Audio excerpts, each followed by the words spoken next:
sportschatplace.com and pickdogs.com. It is Saturday, May the 30th, 2020. And of course, like every day, 365 days a year, we have our live show. Wow, I still have the old thing going on up here because I switched computers.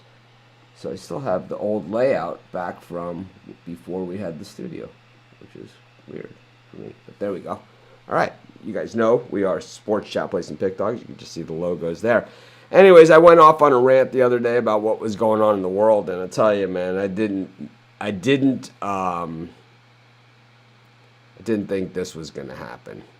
But I guess it's going to, maybe we'll talk about that later, maybe not.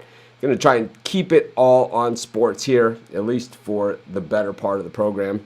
We got UFC action tonight. Of course, Bundesliga going on right now as we speak. And then there's Bundesliga tomorrow, and those are the picks that will be given out. The NBA, a 22 or 20 team plan. Why is it going to take a month, 2 months? We're going to talk about that with Steve Monahan. And then I have some more thoughts on Major League Baseball. So we'll get there. And, of course, the highlight of our life, simulated picks on games played by computers. I don't know, man.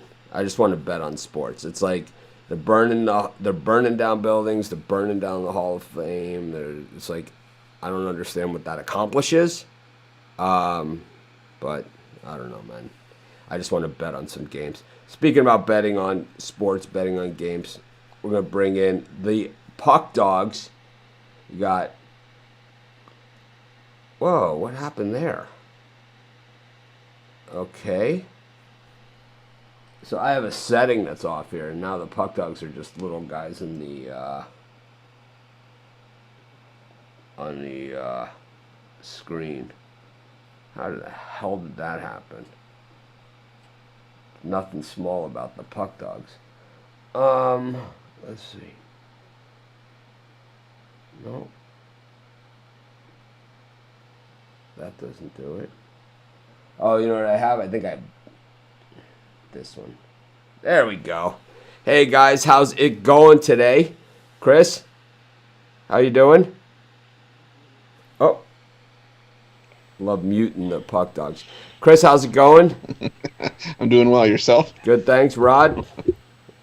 Welcome. Doing it good. It's a nice sunny day here again, too. So we return to the Octagon tonight, and maybe this is where they should settle things in Minnesota, in the Octagon. But, what do you guys think? Rod was saying before the show started what a lousy UFC card. But to me, a lousy UFC card is better than no sports at all. So, I'm not really sure, how to look at this. But oh man, it looks like my sound meter from my camera is on. I had to change my studio around, and I guess it's okay because you can't see it on the screen. I could just see it on the camera. I'll fix that. But anyways, it's not a good card, right? But we've seen some good fights on these other cards. So I mean, just because doesn't look like a good card on paper, it doesn't mean we're not going to see some good fights. Oh, exactly. Just on paper, from what going in, it doesn't look like it's going to be exciting and dramatic, but you never know. Yeah, we could see some wars. Yeah, you don't have necessarily the name brand, the name recognized fighters, but that gives some of these more under the radar fighters a chance to sort of step up, get their brand out on television, show what they can do. Show what they can do under the bright lights. That sounds like a plan, but. Anyways, what do we like tonight? Do you want to start with the big fights? Or do you want to start with the little ones? I have one little one. I have the two big fights for my 3 picks. I have 3 little ones. I like the prelims more than the.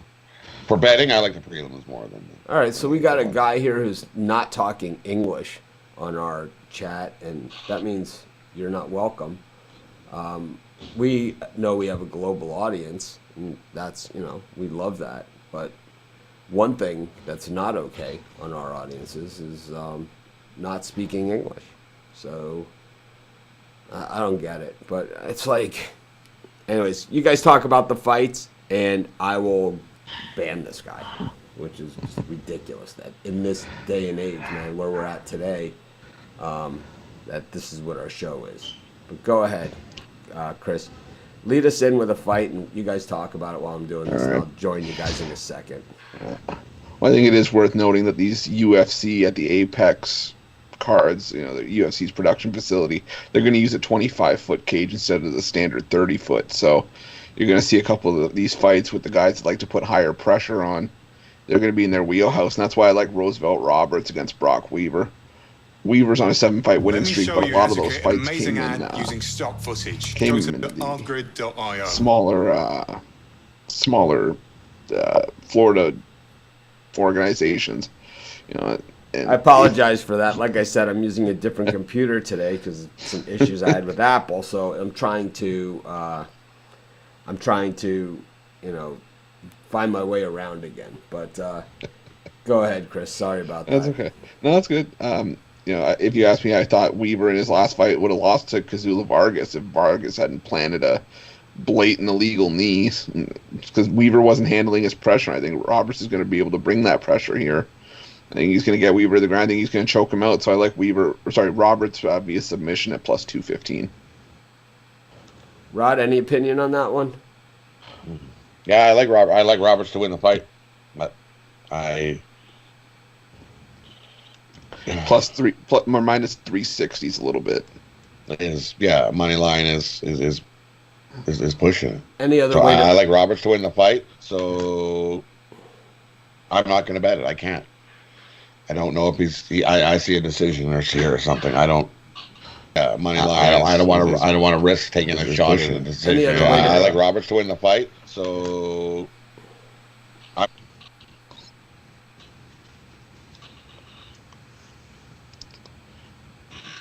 Okay, so what else is on the card here? Chris? For me, another one, I'm going to the co-main event. I like Augusto Sakai at minus 125 against Blagoy Ivanov. It's probably my best bet on the board for the night. Ivanov's a tough dude. We saw him fight just a few months after being in a coma back in 2013. But the problem is, Sakai's a powerhouse. He's a fighter in way better shape. He's got a 15-pound, 4-inch reach advantage. I think he's going to take it to Ivanov here. He's won 11 of his 14 fights via knockout, so I'll go with Sakai to win via KO or TKO at plus 300 as well as minus 125 on the money line. All right, I'm back with everybody here after that. I don't understand, but some people. But anyways, so how many fights total are there on this card? Is it 5 fights? Is that what we have, or do we have an undercard and a whole? 11 total fights. 11 total fights. Well. So I know you guys are in Canada, so maybe we have a different broadcast schedule. What does the broadcast schedule look like for this card? Does it start on ESPN? It's all on ESPN. Is there a pay-per-view part of this? It's like Chris seems to have the TV information dialed in. I think for Canadian viewers, it's going to be on TSN. TSN's usually the home for UFC, and they usually cover the preliminaries, and they switch it over to the main card. Okay, and what about in the U.S.? Is it on ESPN or? The U.S. is going to be on ESPN. Okay, so straight, the regular on-air ESPN, all 11 fights. Yep. No plus, no nothing. All right, good deal. We of course, if you do like to watch some of the other fights, you can get ESPN Plus over at Sports Chat Plays and at Pick Dogs. We have a link in just about every article up at the top around the TV information. You click on that, you get, I believe there's some kind of deal there where you get like a free trial and then, whatever. And if you're purchasing a UFC fight, they throw in like a free year of ESPN Plus. And I don't know, man. Super nice people. We love our friends at ESPN. Chris? There's my shameless my shameless paid plug promotion section of the show. For my last pick, I'm going to go to the main event. I'm going to take Gilbert Burns as a dog plus 140 against Tyron Woodley. Woodley's the more name recognized brand. He's the more experienced fighter, but he's also had a layoff for over a year. He hasn't fought since March of 2019. Burns is hot right now. He's won, I think, his last 5 fights. Picked up a TKO over Damian Maia in his last fight. I wouldn't be surprised if he does it again here against Woodley. So I'll take Gilbert Burns at plus 140. Rod, what do you have here? We got to get Rod a teleprompter so he's not looking down the whole time. Like have something right in front of him right here. We're gonna get him a teleprompter or an iPad on a stand or something. It's like put it right here. I haven't seen one. Can you actually get a stand for your iPad? Absolutely. So sit up just like the Visa mounts that they have on. Like I haven't shown my studio in a while, but I have now a pole running down the middle of my desk. And the arm that normally a monitor goes on, I took the little clamp off, and I've clamped like my camera, my microphone is on it, I got a light clamp to it, I got everything right in front of me now. And the monitor where I'm watching the show is a monitor that's on a stand below my TV that's in the studio. And it's on a stand, it's like directly in front of me. So there's a way to do it, man. There's always a way to do it. There's millions of devices out there, especially now. But what do we got, Rod, in the Burns Woodley fight? Take the over. I think this goes all the way to a decision. That's the only thing I can bet at this point. All right, so the over in Burns Woodley. We'll recap these picks again at the end of the show. In the meantime, I'm going to bring in Steve Monahan, and we'll see you guys in just a second with some Bundesliga picks. But I'm going to bring Steve in. We're going to talk about what's going on in the NBA and Major League Baseball. Steve, looking a little Oompa Loompa-ish here in the color. We got to work on your lighting. Steve's been a little bit of a work in progress here. He is an odd shade of orange. Steve, good morning. We cannot hear you. He muted himself. You muted yourself. Can you hear me? Yes. There we go. You can't even stand to hear him. Good morning. Himself How speak. are you guys? Morning. So, we hear from the NBA yesterday, 22 teams or 20 teams, okay?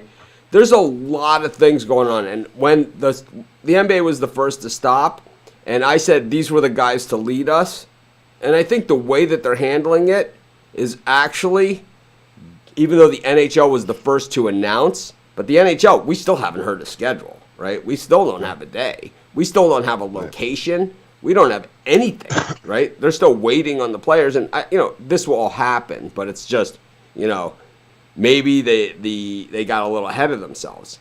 The NBA once again seems to be doing it the right way. Seems to be making these announcements in the right order, at least one that we can understand. And of course, the hard part of it for people to understand is why do we have to wait until July, the end of July? It's not even June 1st. Why is this going to take 2 months? And I think, there's a lot of factors here. So, number one, what do you think about Adam Silver and the job he's done here with the NBA? And once again, navigating the waters. And I have to say, it is a big loving, in the NBA, where it's like just a different situation than you're seeing in the other sports.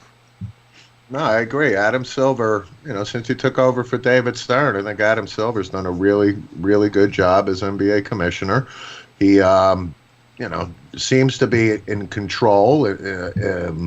He communicates well, and they're following a plan. I can understand that it's going to take, a little bit longer with logistics and everything and schedules and all that, and, obviously finalizing all the details. But the NBA seems to be, and the NHL seem to be leading the pack as far as trying to get the sport back onto the playing fields. And Major League Baseball, of course, we talked about Tuesday, I guess. Yeah, we'll get into the Major League Baseball in a minute, but we're going to continue on with the NBA. But I'm just saying the NBA, NHL seem to be farther along with their planning, and it seems to.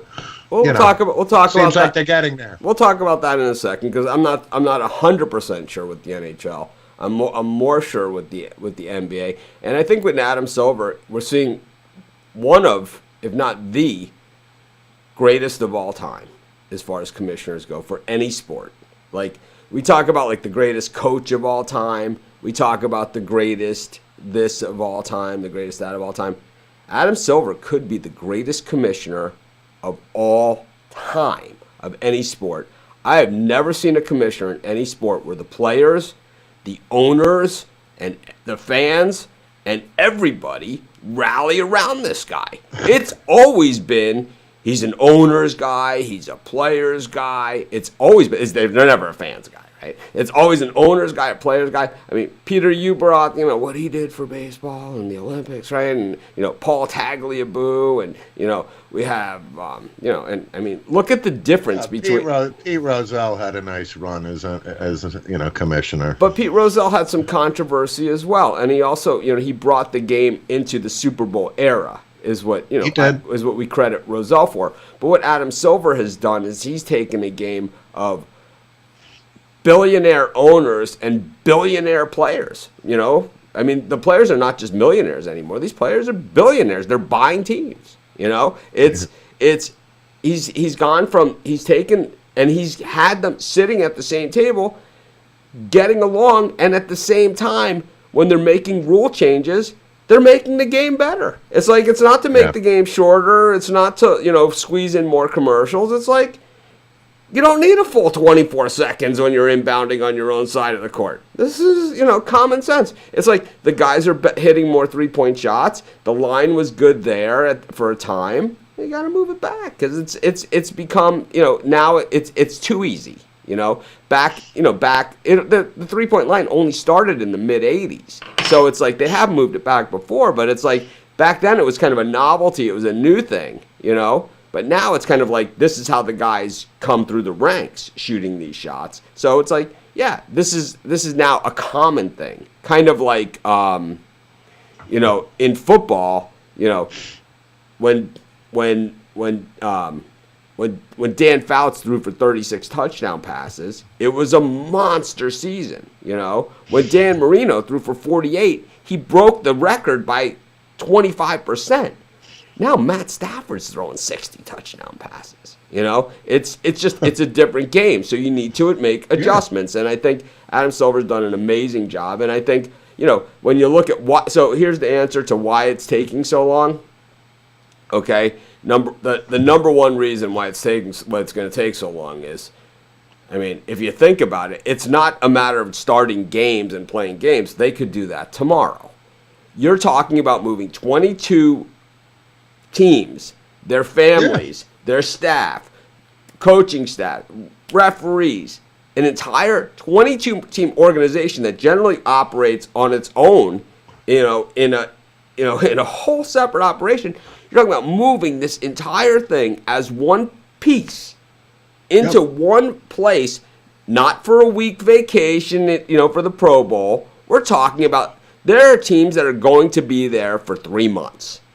That's why I said logistics, I think, is the main reason why it's going to take, at least another month or whatever. To your point, you got to move, so it's 22 rock bands coming into, Disney, and they'll be playing for months. And 3 months or whatever the season will be. Yeah, and that's really what it's going to what it is. And I think, part of this, too, is, NBA players are paid based on regular season games. They're not paid a paycheck for the playoffs. Right. So 22 teams are going to play, or 20 or 22 is still up there. We'll know Thursday. I mean, these guys say Thursday, we're going to know Thursday because they're going to prove it, right? Everyone's all in, and there's no Rob Brindamore, there's no Tampa Bay Lightning. Everybody's on board. Yeah. It's just, there's hundreds and hundreds of games that were canceled in the NBA. Even though we were towards the end of the season, I always say the All-Star game is not the middle of the season. It's way into the season. But, there are a lot of paychecks out there that didn't get handed out. And, now you have players that are going to be eligible to earn paychecks and other players that aren't going to be able to earn paychecks. So you need to figure that out too. And then the playoffs are always done on a bonus system based upon how far your team goes. So the players are paid a bonus based on, there's a playoff incentive performance bonus. in baseball, this is voted on by how much each guy gets of the pool. But in basketball, it's it's like football and basketball. They all get a bonus. Like for winning the Super Bowl, the players get a bonus on top of it, like from the league. Yeah. So, but back to your point, I really think Adam Silver has done a really great job. Greatest, since he came aboard. He's the greatest commissioner of all time. Of all that's time. A little strong for me, but okay. All right, let's back it up then. Here's my points, and you tell me where I'm swinging and missing. He's got David Stern did pretty well. No.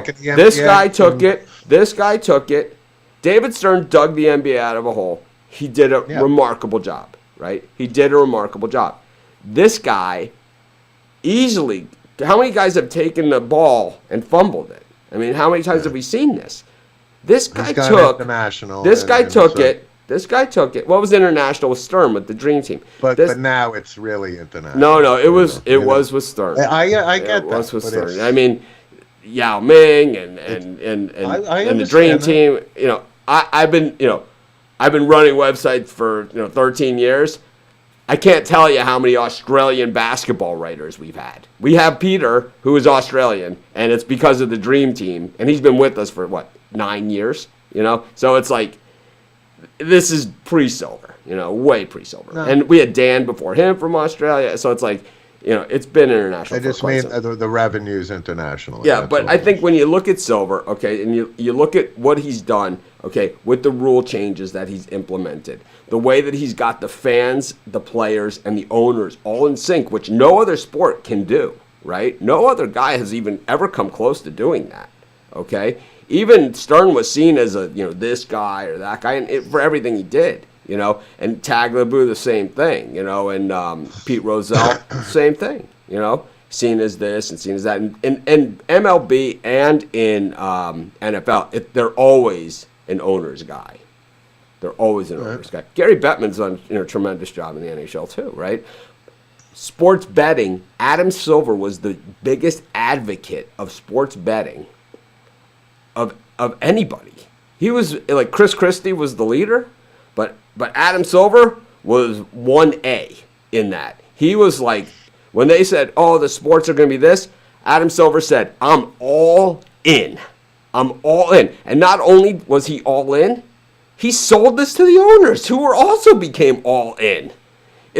Adam Silver was like, and you have Mark Cuban on CNBC saying, he said, instead of saying, oh my God, the players, it's going to damage the game, and now could damage the integrity of the game, and all this other stuff. Instead of saying that, you know what he's saying?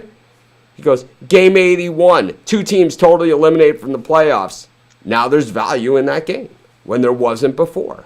It's like, true. It's like this is the mindset that he's created. How about this one? Cannabis and the legalization of cannabis across the country. Okay, Adam Silver has an issue. He makes it a non-issue. Instead of making it this, players association versus the owners, versus let's say this is the law. This is how it works. And we're nothing more. We're not above the law. We're not below law. We are. We'll adapt. We'll adapt. Yeah. Right. Well, I mean, this guy, when it's all said and done, and maybe it's a little early in the cycle for you, what we're seeing, though, is the greatest commissioner in the history of sports. Speaking of commissioners, Major League Baseball, the owners are going to come back and not address the players' counter. Okay, that's where we're at. That's the news I have heard. Is just like the players just didn't even address the owner's offer. The owners are going to not address the players' counter. I don't think that's good for negotiations. I think it's fine. I don't think it's good for the speed of negotiations. But but I'm not surprised. But this is what was expected. This is what we expected from day one, and this is what we're getting. So this is where I see things going, and where I see the silver lining. And I've tried to find the silver lining in baseball almost every day on this show. But where I see the silver lining in baseball on this is that we're hearing the term underneath all of this. We're not going to address this, and this is a non-starter, right? I love that. My lawyer uses that term all the time when he's negotiating things for me or doing whatever. They'll say something, the other side will say something, and he will use the term, he'll briefly address it, like in paragraph 7, your whatever is a non-starter. It's just kind of like he does one of these, and I mean that's what this is too. It's kind of like you throw it out there. It's kind of like it's fantasy land. Both sides know, and they knew this doing it. All it's doing is taking more time. These are the two things, though, that, the silver lining from baseball, and we'll wrap it up. We'll get into the Bundesliga picks. And I filibustered here a little bit and probably, ran over Steve a couple times during this process, but it happens, Number one, we're hearing the term underlying terms, percentage of rev share. We're hearing rev share underneath there. And I think that's where it has to go. Instead of these set amounts and set dollar amounts, is a proposed rev share based upon the money that comes in. The players don't trust the owners. The owners don't trust the players. And it's like you need a third party to basically an escrow, right? Like an escrow account, but a team, We hire, independent auditors from, that kind of the escrow account that says the players want a forensic accounting of this TV deal because they don't trust them one iota. I don't blame them. They got the money. I don't blame them either. They got the money. I don't blame them. What the hell? Meanwhile, the clock is ticking. So there's still a chance Major League Baseball doesn't come back this year. They're coming back. There's a chance. The other thing that we've heard from Major League Baseball, and we'll leave it at this, and we'll let Steve say what he wants to say, and that's what the show is. But we've heard Major League Baseball also say these things always get done at the last minute. And it's true. It's true. It's like... It is. It's... So, when you lose something, right? It's the same thing. It's like when you lose something, it's always in the last place you look, right? Why is it the last place you look? Because you found it, So it's like, but in baseball, it's like, it's the 11th hour, It's like, this is the cutoff time. I don't know why they always need the full time. But they do. But they seem to always get it done, at least since the strike. And I don't. Yeah, but this is again unprecedented. So there's really, it's not like a strike thing where you can go back and they got it done in the last minute like they typically do. But again, it's unprecedented, and we shall see. But there's still a possibility they don't agree on the money, and Major League Baseball has canceled the season before, so. Not like it hasn't been done before. I'm a betting man. I bet there's going to be baseball. I'm going to bring the puck dogs. I do too. Steve, we'll see in just a second for the sim picks. We're going to bring the puck dogs back and do some Bundesliga action. We're going to bring in Rod first and then Chris. All right, we're back onto the pitch. I love it. I love that term, man. It's like my favorite of all terms to call like a rink or like arena or a field or any of those things. My favorite one of them all is pitch. Diamond, all those things. My favorite is pitch. Let's go back to the pitch here in Germany and see what it's all about. Well, Rob wants to know what is up with Bundesliga, but we have Bundesliga picks on both of our websites. Extensive write-ups and picks on every game of every sport. We have Bundesliga. We also have the... who else? Who's been playing the whole time? Belarus soccer. We'll have Premier League. We'll have Liga, Serie A if they decide to change. If they're going to go. We'll have it all. Did France decide if they're going to change their mind or they're just going to stay? They're already standing firm. Their League One shutdown. You think the French guys like blow up like balloons like Ricky Hatton in between fights? In the off season, just gnawing on a huge wedge of cheese or something. All right, what do we got tomorrow in Bundesliga? We're looking at Sunday's games. Of course, today's games already started. We did today's games. first of all, how are today's games shaping up? Do we see any in-game opportunities in today's games, Chris? Well, it's slim picky. You got. You could try to get. Frankfurt just took the lead against Wolfsburg as a dog, so you could try to get. You could try for maybe a draw for Wolfsburg, or maybe I know Rod's looking for a draw for Schalke, so those could be a couple of late game. If you have the role to do it, I would maybe just put on there's 3 games: Mainz, Hoffenheim, Schalke, Bremen, and Hertha and Augsburg, all at 1-0 right now, and even 2-1 for Frankfurt. You could put money on draws, and maybe one of them's going to cash in. So we have one more game today. Let's get to that one real quick. The one that hasn't started yet. I believe we did go over it yesterday, but let's do it real quick again. Rod, what do you got for today's last game in Bundesliga? There is the last game in Bundesliga today? I thought Bayern Munich hosting Fortuna Dusseldorf. We'll go to Chris on it. Yeah. Rod, we'll come back to you on it. We'll give you a chance to take a quick look. Chris, who do you like in this one? Yeah, I don't know. I'm not a fan of laying minus 1,400 on the money line with Bayern Munich. So I think I'm going to take a shot with Bayern Munich to win via shutout at minus 110. All right. They've outscored Dusseldorf 8-1 the last 2 meetings. So okay. So minus 1,400, certainly not something in our wheelhouse. And I don't even like throwing that in a parlay or birdcage or anything, when you have those kind of big odds. There's no value there at minus 1,400. Obviously, I didn't realize those were the odds. So possibly an under too, or is it just... Well, it's set at 4.5, and the last 2 meetings have been 4-0 and 4-1, so it's kind of around that. I would probably go under because I don't think Dusseldorf's going to contribute here, and I don't know. I don't see Munich scoring 5. They could, but I think it's probably a 4-0 or even a 3-0 game. All right, what do we got for tomorrow? For tomorrow, the first game, Borussia Mönchengladbach hosting Union Berlin. I'm taking Gladbach with the -1 handicap here. I just think that they're the better team, and they have to fight for the Champions League spots. Berlin's just playing out the string, trying to avoid relegation. But like I said, I think Gladbach gets it done here. -120. At the -1? Yeah. There's a money line's -195. I'm gonna take a shot with the draw. We've seen stranger things in this Bundesliga.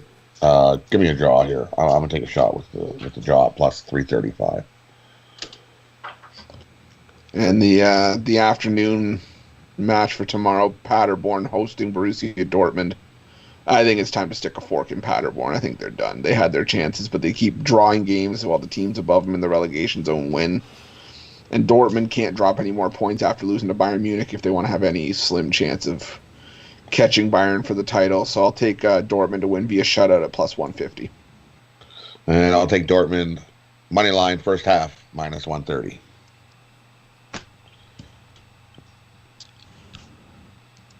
Next one? We have one for Monday. We can cover that. Oh, no, that's it? That's it for tomorrow? There's only 2 games? Yeah, only a couple. All right. Well, we'll bring Steve Monahan back in. That was short but sweet. We'll bring Steve Monahan back in and do our... Oh, I don't know what the hell I just did. All right, what did I do? There it is. Oh, I hit the... All right, I got it. All right. We got Steve back with us. And Chris, how did we do yesterday in our simulated picks based on computer games? The Bengals actually picked up their first sim win. They were like 0-11 up to that point. They beat the Raiders 36-27. The Cowboys. I got the Cowboys covered. sheet. The Cowboys covered against the Browns 38-13. Green Bay covered against the Cardinals 34-21. And the Niners beat the Falcons 41-27. So they covered as well. I don't know where I put 21. 2-2 for me. 7-1 in the last 2 days. What were they? Oh, here's mine. That all? Bengals? Bengals won outright. Yeah, next. Cowboys covered Against the Browns? Yeah. Packers. Packers covered against the Cardinals, and Niners covered against the All Falcons. right, 3-1 again. I am on a simulated roll of simulated games. What do we got today? 12 Eastern, Texans -7.5 at the Lions. I just hate the Lions even in simulated football. Goal over 55.5. Ugh. Yuck. What an ugly Got game. Man. Texans though. Here, this coin will do it. Well, heads for Houston, tails for the Lions. Tails it is, Lions it is. Let's take the Lions on the money line just for fun. Jeez. Hey, the Eastern. Bengals won yesterday. Yeah, that's true. No, I can't knock it.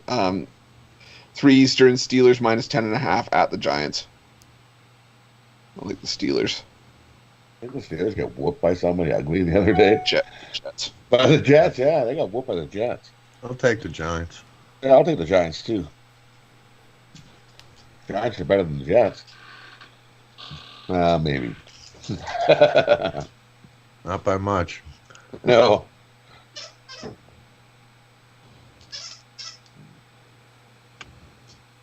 Mitch, you gonna give us your pick? Yeah, it's Steelers. I never take the Steelers. Giants in anything. Couldn't hear you. I said it right out the gate. I mean, Daniel you don't Jones, see we know. you don't see me take the Giants too. I took the Giants on Monday Night Football about 6 years ago. I'm the one that badmouthed the Saquon Barkley pick. I mean, what's up? Yeah, true. Cowboys -6.5 against the Rams. Coming off their Cowboys. simulated win against the Browns. I'll go Cowboys. I'll go the Rams. I'll take the Rams in the points. And 10 Eastern, Packers -3 against the Ravens. Give me the Ravens. Money I'll line. go Pack. I'll take the Ravens. Why are the Ravens a dog at home? I'll take the Ravens. guess So the the Packers are Packers. because the Packers are really good at this game. So, anyways, that wraps up today's show, at least the basics of it. I just want to say the other day I went off on a rant. Most of the time, I'd say 99.99999% of the time, I've always been able to keep this show about sports and betting. I've never addressed political or religious views until just a couple days ago. And it wasn't really a political view. It was just kind of a worldview. And I'm going to maintain my same view, is that what happened in Minneapolis was absolutely disgusting.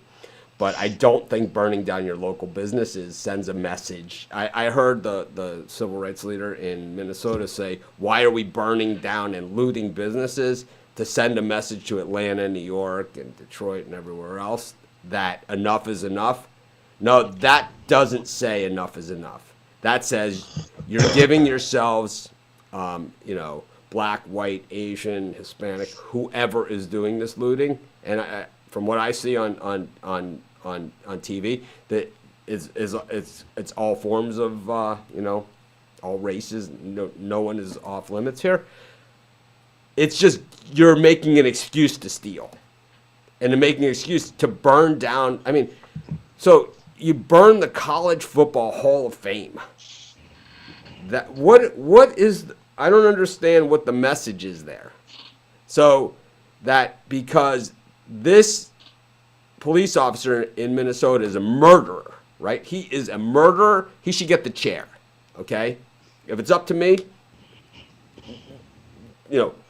make an example. They try and make an example out of the other way. I say you make an example. Enough is enough. Okay. Just like with Colin Kaepernick, right? I never had a problem with the message.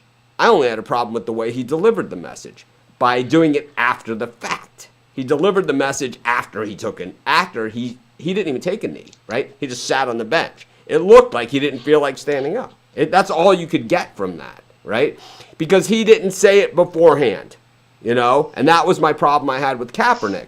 Not the message, man. I love the message. I believe in the message. I'm all about it, It's like we're all one big happy family, but burning down houses and shooting people is not the message of anybody. Burning down businesses, What the hell is going on in this country, man, in the world? I mean, what's going on where a police officer, a guy is down and handcuffed? Now I've seen even more footage of what's happened. And it was a counterfeit $20 bill. That's what this is all over. They killed a guy over a counterfeit $20 bill. That's what this was. They handcuffed him. He wasn't resisting or anything. And this police officer murdered him for that. It's despicable. It's unacceptable. And he should get, it's no different than any other murder. He should get the chair. If the chair is legal in Minnesota, then this guy should get it. But just put him in general population, he'll get what he gets. No, I don't think that will happen. I think you need to set an example, and I think because then anything, watch what happens. Anything that makes people think twice about their actions, and I just that's the answer. But at least for me, and but I think that burning down businesses of local businessmen and businesswomen and family businesses. And any businesses and stealing and looting and all that other stuff, that has nothing to do with the America or world that I want to live in. So that's all I'm going to say. If you guys have anything you want to add, man, feel free. If you don't, I respect that as well.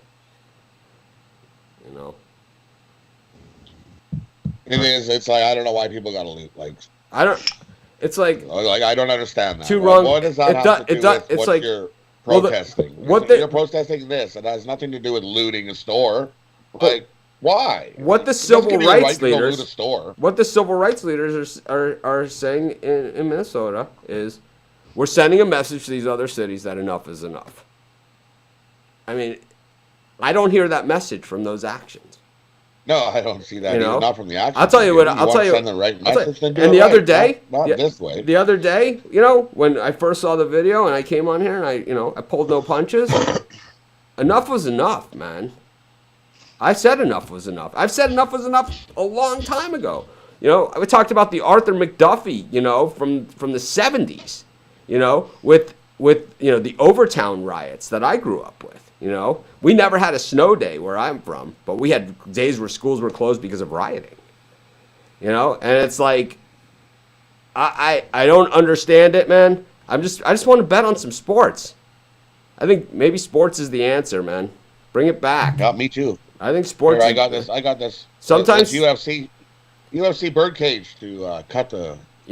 I believe like when 9/11 happened, President Bush, whether you're a Republican, Democrat, non-voter, Whig Party, whatever the hell you are, when George Bush walked out to the mound at Yankee Stadium and threw that strike right down the middle, something he couldn't do as a college baseball player, it sent him loud and clear message that you can do whatever you want.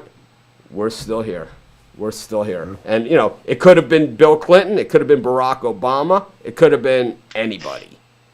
It could have been any president that was standing in office. I would have been just as, maybe even more ecstatic about it. Right?